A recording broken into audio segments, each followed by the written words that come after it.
Começa agora mais uma edição do Jornal De Olho na Notícia.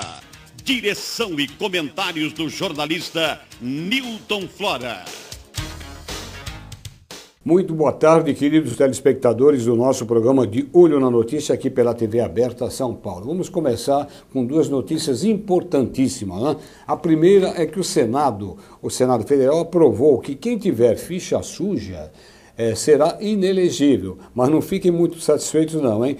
Mas provavelmente só a partir das eleições de 2010, quando nós teremos eleição para governador, para presidente da República, deputados federais e deputados estaduais, né? Bom, mas quem tem que cuidar disso é você, meu amigo e minha amiga, que tem um negocinho na mão chamado título de eleitor. Tem eleição agora em outubro e nós vamos ter também em 2010. E quem tiver ficha suja, você já sabe, não vota nele não, né? Bom, e estourou mais um caso de uma vergonha para o nosso país, né? Vocês estão vendo aqui, eu estou mostrando a manchete desta terça-feira do estado de São Paulo, que diz o seguinte: acusados de corrupção, Daniel Dantas, que é o banqueiro Daniel Dantas, Naginarras, que é um investidor que lida muito com dólares, e Celso Pitta, lembram dele, ex-prefeito de São Paulo, são presos pela Polícia Federal por corrupção, né?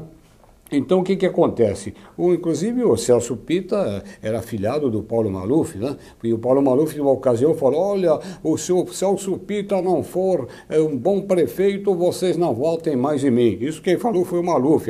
São outras coisas aí, né? Bom, então vocês veem, meu amigo e minhas amigas, meus amigos e minhas amigas, que a Polícia Federal está trabalhando direitinho, tá bom? Então, agora nós vamos falar sobre o nosso programa de hoje, que terá muitas matérias importantes.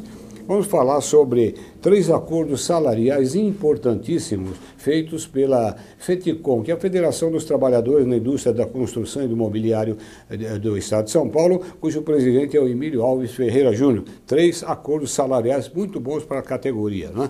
Vamos ter também a presença de outro bom líder sindical. Esse sabe o que faz, esse utiliza o dinheiro dos associados em favor dos seus associados, que é o Antônio de Souza Ramalho.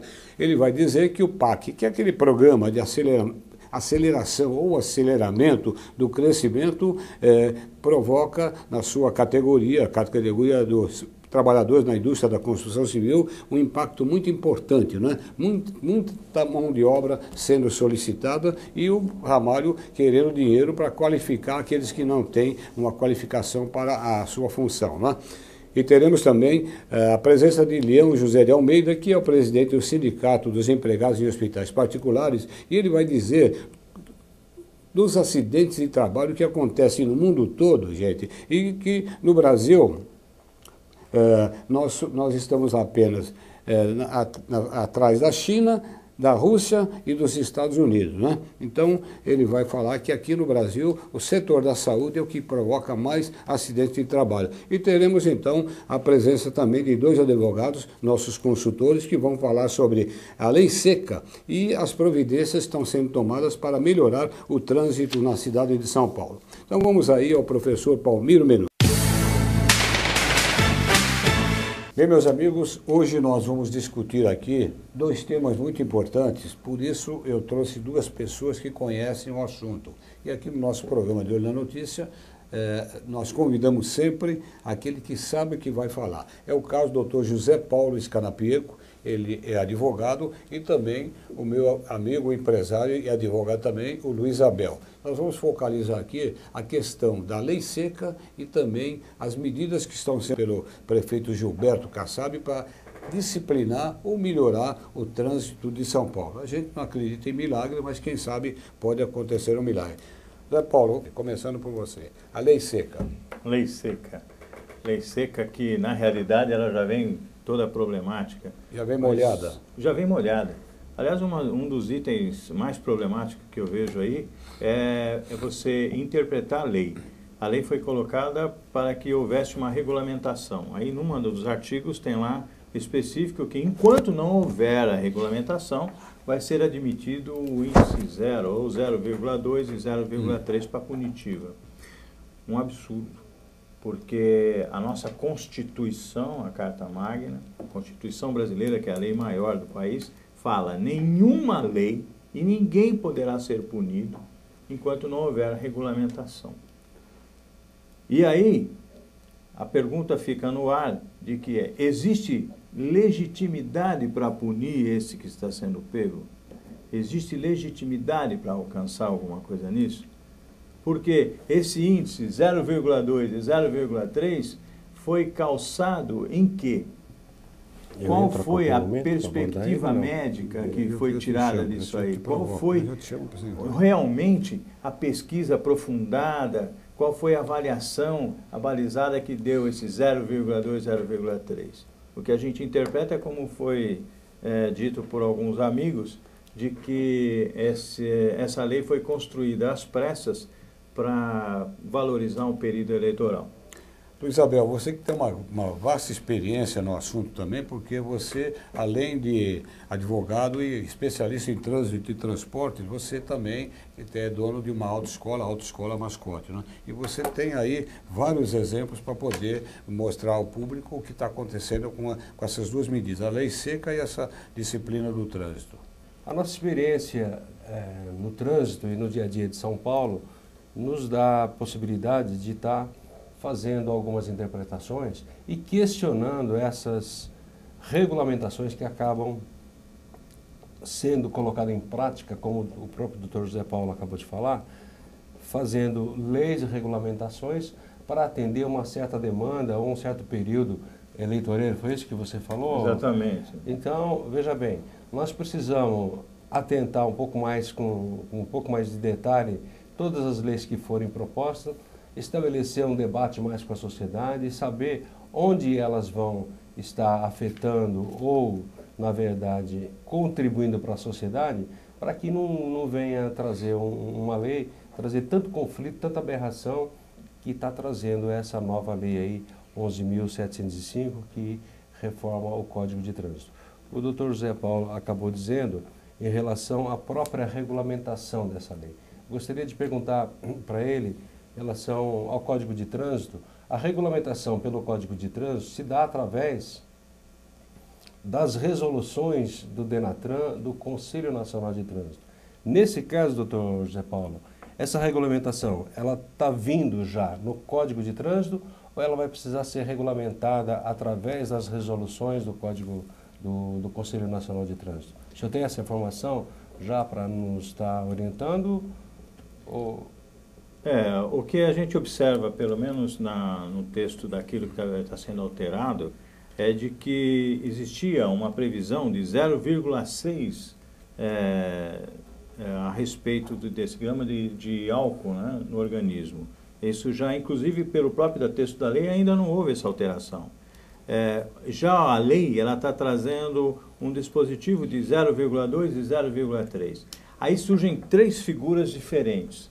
Primeiro é que é o seguinte, a lei é taxativa, fala de que deve existir uma regulamentação. Essa regulamentação vai sair. Mas qual é a previsão dessa regulamentação? Aonde está previsto e qual o momento? Quem está fazendo essa regulamentação? Até agora, o que se sabe é só o efeito da lei que foi assinada.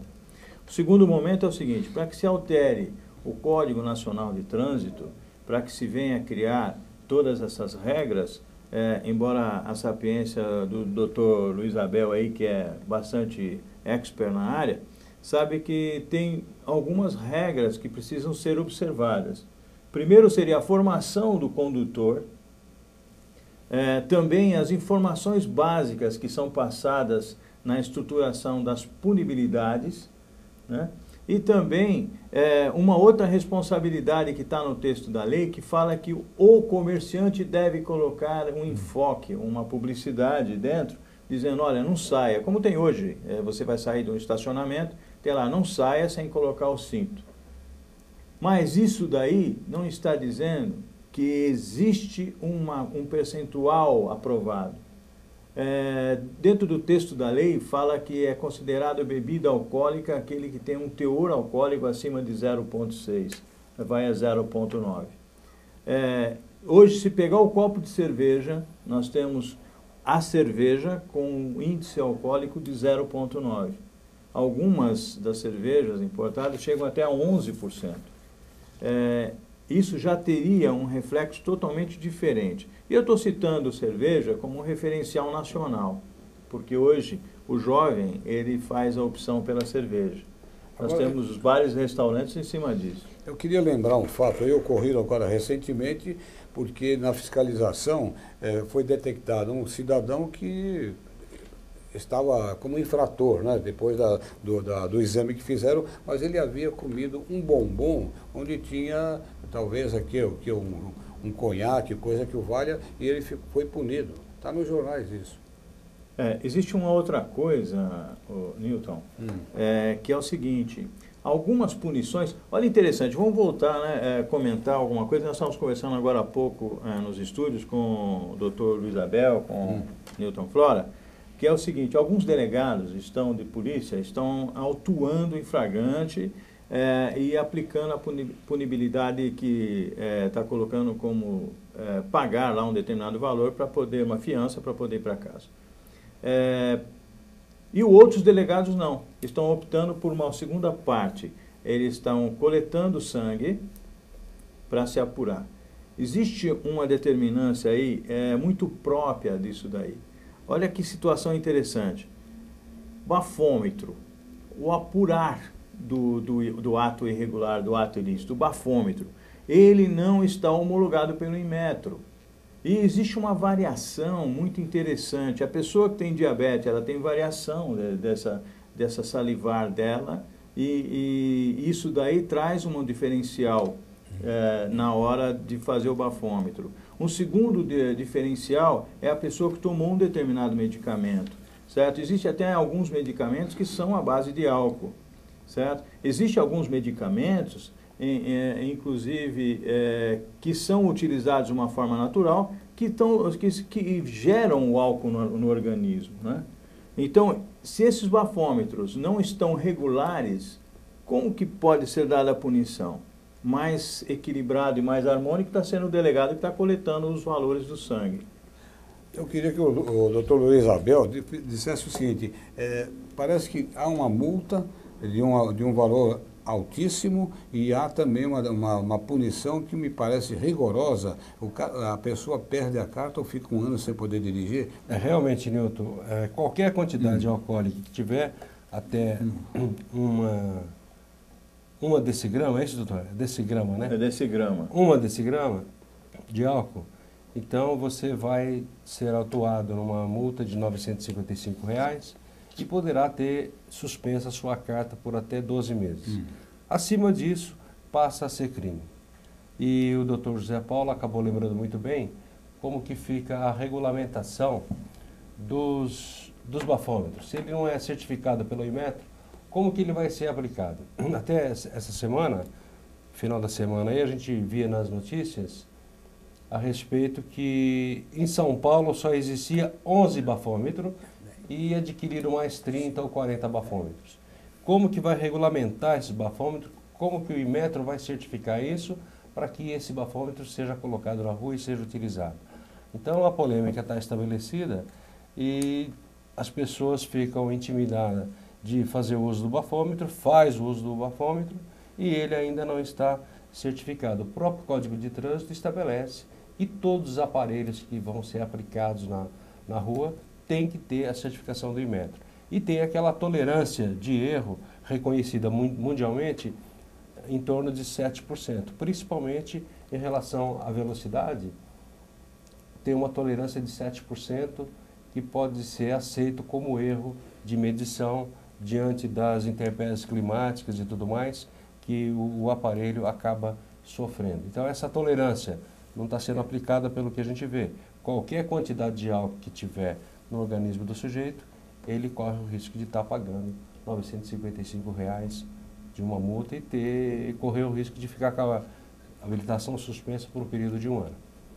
Bem, eu queria pedir aos dois ilustres entrevistados aqui 1 minuto apenas aí para um pequeno intervalo e voltaremos aí para agora conversar sobre essas medidas para disciplinar o trânsito de São Paulo, que nesses primeiros dias aí das determinações a coisa ficou bem pior, né? Vamos a um pequeno intervalo e já voltamos. Estamos apresentando De Olho na Notícia.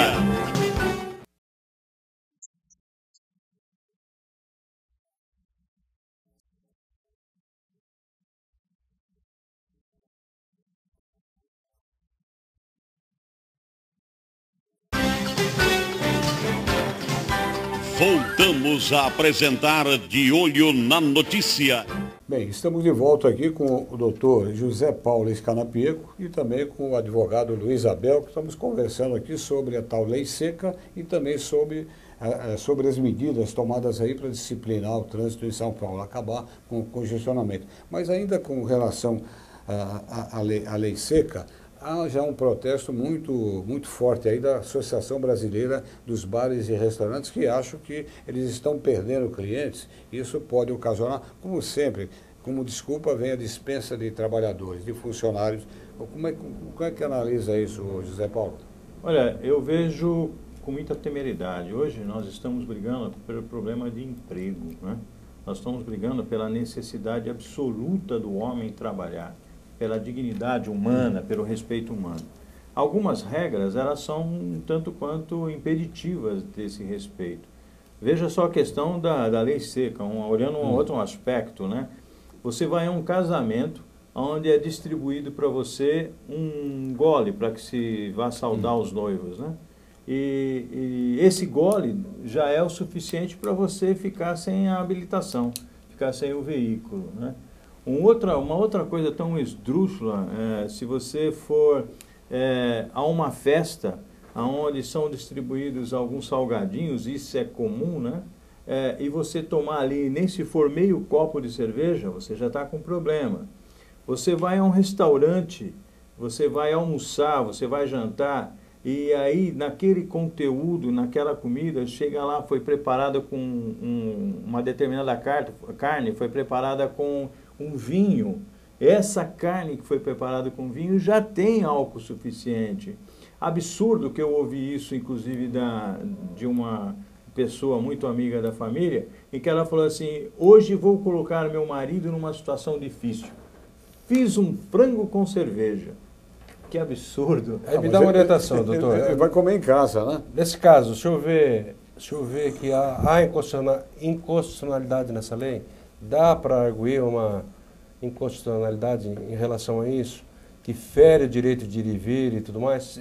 Eu entendo que não chega a ferir o direito de ir e vir porque não está impedindo. Está impedindo de você dirigir alcoolizado ou com algum teor alcoólico. Mas, que nem você disse, não tem nenhuma tolerância, tem muito conceito impeditivo aí para fazer muita coisa. Dá para a gente fazer alguma medida de inconstitucionalidade em relação a essa lei? Eu deixaria até como uma sugestão às entidades que estão representando aí os bares e restaurantes, até seria interessante até participar de uma situação dessa. Mas nós temos um remédio jurídico na lei chamado mandado de injunção. Esse mandado de injunção tem exatamente a característica própria de ir até ao STF ou aonde for necessário, e lá nós trazermos uma solução para a dosagem. Porque a dosagem, a lei fala que a dosagem deveria ter sido especificada, não foi. Enquanto não houver, será feito isso aqui. Nós estamos numa nova Chicago pela frente. Eu vi hoje no jornal do Diário do Comércio uma entrevista de um presidente de uma entidade. Ele também reclama dos problemas que ele está enfrentando em relação à venda de bebida. O movimento dele vai diminuir de 20% a 30%. E ele disse que hoje entraria com habeas corpus preventivo para que ele possa dirigir e ninguém venha importunar ele. O senhor acha isso correto?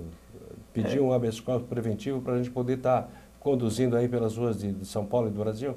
O habeas corpus é o direito de ir e vir em razão de poder ser cerceado em alguma coisa. É lógico que a lei dispõe e a regra impõe, né? O que é a lei? A lei é o que foi taxado, né? Quer dizer, não podemos beber. Aí a regra não existe. Então não se houve ainda uma responsabilidade pela regra. Mas eu ainda acredito que a saída não seja só a individualidade do pedido, que o habeas corpus vai permitir, mas sim através de um mandado de injunção. Uma categoria tomar um posicionamento, um sindicato tomar um posicionamento e ir buscar um político, né, representando um determinado segmento da sociedade, porque o mandado de injunção é exatamente para que exista um pronunciamento sobre isso. Nós, brasileiros, somos submetidos a uma regra. Eu vou fazer uma explicaçãozinha rápida aqui, é o seguinte, imagina se a gente estivesse num prédio, né, e esse prédio fosse nosso país, e ali alguém resolvesse colocar um conjunto de rock, o outro coloca no outro apartamento uma igreja qualquer, ou um culto qualquer, no outro ele coloca uma escola, no outro a outra resolve colocar uma lavanderia, ela vai lavar roupa para fora. O que aconteceu com as regras dispostas nessa convivência comum? Quebrou. Não há uma regra constitucional. Isso chama-se Estado de Direito. Nós estamos agora vivendo uma violência ao Estado de Direito, né? Então eu expliquei, se nós tivéssemos uma regra toda certinha dentro do prédio, todo mundo vai viver bem. E o que está faltando harmonia é o trânsito da cidade de São Paulo. Vamos falar especificamente da cidade de São Paulo, né? E o Luiz Abel é participante sempre dos nossos programas, como nosso consultor no tema trânsito e transporte, pode falar dessas modificações que estão sendo feitas aí e que podem propiciar o aumento da tal indústria da multa que apavora todo mundo, né, Luiz? É verdade. Eu tenho visto aí no trânsito de São Paulo como, bem como essa lei da lei seca, é um tratamento de choque. Eu acho que tratamento de choque em nenhuma situação ela é positiva, ela surte os efeitos desejados. O doutor José Paulo acabou de dizer aqui em relação à formação do condutor. Então nós precisamos, para cuidar do trânsito de São Paulo e do país, cuidar desde a formação do condutor, já quando ele entra na autoescola, quando ele procura a autoescola para se habilitar. E precisamos também observar o artigo 74 do Código de Trânsito, que estabelece que a educação do trânsito precisa ser aplicada na escola já desde do início, do primeiro ano lá, quando a criança começa a estudar, aprender as primeiras palavras. Então, veja bem, qual é a autoridade que se manifestou positivamente para estar aplicando a lei do trânsito nas escolas, no ensino fundamental, no secundário e também no superior? A gente não vê ninguém falando nada em relação a isso. Foi a mesma polêmica quando falaram em relação a sexo. Também precisava entrar essa disciplina na escola. Então, hoje nós estamos vivendo um problema porque não existe discussão suficiente em relação a respeito à legislação do trânsito e todo mundo faz o que bem entende na rua com o veículo e tudo mais. E o governo acaba tendo que tomar medidas drásticas, como no caso agora em São Paulo, proibindo o trânsito de caminhões e causando um mau transtorno, gerando diversos protestos aí, até se encontrar uma forma adequada para todos conviverem. Eu acho que foi muito pesada essa lei, precisaria realmente fazer um estudo, formar uma equipe para que se discuta o trânsito de São Paulo. Existiu o Conselho Municipal de Trânsito, ele parece que não foi implantado, não foi adiante, e essa nova lei agora de zona de restrição de circulação de caminhões fez um conselho para estar discutindo as medidas em relação a essas proibições. Então, veja bem, o transporte pesado que circula no centro de São Paulo, ele precisa ser controlado. Alguma coisa tem que ser feita. Começou a ser feito. Agora vai vir os problemas em cima dessas proibições e daqui para frente nós temos que encontrar a solução para tudo isso. Eu queria fazer uma pergunta que é dirigida aos nossos dois ilustres entrevistados. É a questão da disciplinação do trânsito na cidade de São Paulo, e nós que andamos muito aí, através de reportagens que estamos fazendo aí, a gente vê num cruzamento, os carros fecham o cruzamento e nós nunca vimos um desses marronzinhos, não sei se é atribuição deles, está dentro da função deles, de ficar num cruzamento desse com um apito na boca, certo? E orientando os veículos para que afaste um, afaste outro, para poder abrir caminho, porque se deixar só o motorista dentro do carro, e tem aqueles que enchem o saco, para falar o português, claro, buzinando, como se a buzina fosse levantar todos os seus carros. Que sugestão vocês dão aí? Ou, Luiz, você que lida muito com o pessoal do trânsito, esse marronzinho, ele apenas fica só com aquele talãozinho de multa, ou ele tem a obrigação de também prestar atenção no que está acontecendo, além daqueles PMs motorizados, que alguns deles muito arrogantes, que pensam que todo mundo é tratado como bandido, como já aconteceu inclusive comigo. Esse é o problema maior, Nilton, que eu fico com medo dessa lei seca, porque atribuiu uma autoridade tão grande para o policial na rua, que eu hoje, mesmo sem beber nada, e eu não bebo, dificilmente eu tomo uma cerveja, eu fico com medo de ser abordado por policiais na rua.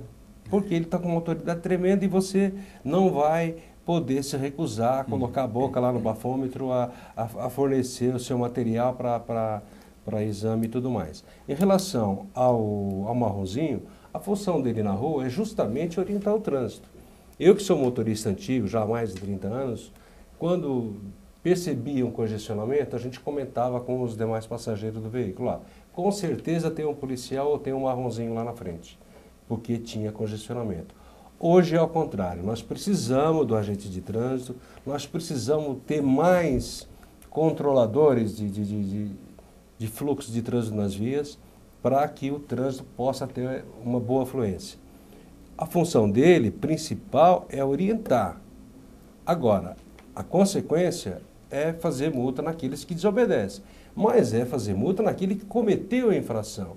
E não fazer o auto de infração, punir aquele rapaz ou aquela pessoa que acabou parando no cruzamento, o congestionamento está muito grande e ele vai seguindo o tráfego normal e o trânsito parou, estancou justamente no cruzamento e você foi pego no cruzamento naquele momento, justamente por falha daquele marronzinho que não estava orientando, direcionando o trânsito para onde devia. E aí aquele marronzinho justamente ele vai lá e multa aquele sujeito que acabou ficando atravancando o cruzamento. Então, a função do marronzinho é orientar. A consequência é fazer multa em quem comete a infração. Doutor Zé Paulo, sua opinião sobre essa nossa pergunta? Eu sou contra o marronzinho, né? Eu vou até me colocar no seguinte... Eu acho que todo marronzinho devia ser substituído por um guarda civil metropolitano. Primeiro porque o marronzinho, ele estando desarmado ali, ele não vai poder fazer grande coisa a nível de segurança. Nós teríamos um aprimoramento da segurança, somatória, lógico, de segurança patrimonial com a parte de trânsito, mas eu lembraria de uma polícia elegante que nós tivemos, que chamava-se Guarda Civil. Essa Guarda Civil, ela tinha uma postura, um alinhavo de roupa, de apresentação, até o porte de arma era discretíssimo por baixo da túnica, e nós percebíamos que era um homem de solução. Ele estava no trânsito, ele estava no farol, e ele resolvia o problema do acidente de trânsito, ele resolvia o acesso a determinados lugares, e nós tínhamos até solução para o farol que estava embandeirado. Hoje, infelizmente, o marronzinho, ele é o fabricante da multa. Ele deixou de ser aquele cultuador, como disse o doutor Luiz Abel, da responsabilidade de cuidar, de gerenciar, de administrar o trânsito. Ele passou só a ser um aplicador de multa. Eu ouvi dizer, isso é uma coisa subjetiva, mas eu ouvi dizer de um aluno meu, em que ele era marronzinho, que ele tinha que levar um determinado número de multas por dia para dentro da unidade dele, porque caso contrário ele poderia ter problema. Eu achei um absurdo e eu pedi para que ele até me desse maiores informações. Ele criou um pouco de ceticismo, um pouco de cuidado com as palavras comigo, mas eu acho que se é verdade aquilo que me foi falado, e isso acaba sendo um terror para São Paulo, né? Então a Guarda Civil, embora eu sou contra esse tipo de Guarda Civil que está aí, eu acho que ela deveria ser ampliada, eu acho que ela teria essa obrigação de cuidar no farol, facilitaria mais. Mas fora os aspectos que você falou que é contra, porque pareceu que você está contra tudo, né, praticamente. Mas você não é contra a função dessa pessoa, não importa se ele é o marronzinho ou se é o guarda civil, ele está ali para orientar o trânsito. Se bem que a consequência ele faz multa também. Você não é contra essa figura? Não, não.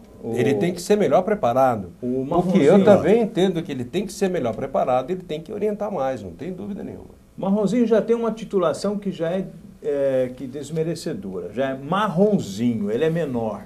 Mas isso foi para facilitar a comunicação entre o povo e a gente também está tratando aqui desta forma, né? Não, mas ele é o agente de trânsito, né? Mas no segundo momento, eu achei interessante que ele, ao invés de ser aquele agente que vai orientar e vai conduzir o trânsito, ele passa a ser só o agente de aplicar a multa. É o agente da indústria da multa. Ele, na realidade, é aquele que vai ao fundo do poço e traz todo o problema sem solução. Bem, eu queria dizer para os nossos dois queridos entrevistados aqui que o nosso tempo já está se esgotando, agradecendo a presença do Dr. José Paulo Scannapieco e também do Dr. Luiz Abel, né, que mostraram realmente o que está acontecendo na cidade de São Paulo, e eles vão voltar porque a lei seca e essas medidas para disciplinar o trânsito devem sofrer algumas modificações, tá ok, gente? Ok. Muito obrigado, Newton Flora, obrigado, Dr. Luiz Abel, que Deus os mantenha em pé e forte e firme para a gente ter uma sociedade melhor. Eu que agradeço também você, uma boa tarde a você, Newton Flora, e ao Dr. José Paulo, foi um prazer estar aqui com vocês hoje. Obrigado. Chegamos ao final de mais uma edição do nosso De Olho na Notícia aqui na TV Aberta São Paulo, onde estaremos de volta no próximo sábado, a partir das 22 horas. Até lá, gente.